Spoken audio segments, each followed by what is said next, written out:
ছাতা নিয়ে চলে আসলাম ডিম টোকানোর জন্য। বৃষ্টির মধ্যে অনেক হাঁস রয়েছে, সেখানে চলে আসলাম। এ দেখতে পাচ্ছেন সারিয়ে সারিয়ে হাঁস। এখন দেখব কয়টা ডিম পাই। আমরা প্রতিদিনই ডিম নেওয়ার জন্য আসি। এ দেখতে পাচ্ছেন হাঁস সারিয়ে সারিয়ে আছে। কালকে আমরা 4টি ডিম পেয়েছি, আজকেও আসলাম ডিম নেওয়ার জন্য। অসংখ্য হাঁস। এই হাঁসে ধান ক্ষেতের আইলে ডিম পেড়ে রাখে, আর আমরা সেগুলা কুড়িয়ে নেই। ও দেখি আমাদের ভাগ্যে আজকে কি আছে, আমরা কয়টি ডিম পাই। এখন আমরা একটি ডিমও পাইনি। আমরা সামনের দিকে এগিয়ে যাচ্ছি। এই প্রান্ত থেকে ও প্রান্তে হাঁস আর হাঁস আপনারা দেখতে পাচ্ছেন।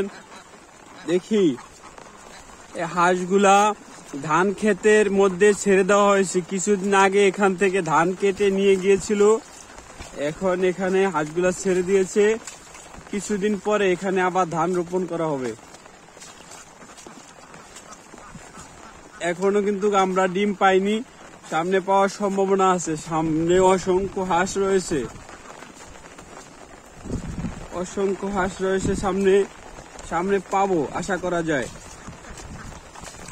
দেখা যাক, এগুলো সব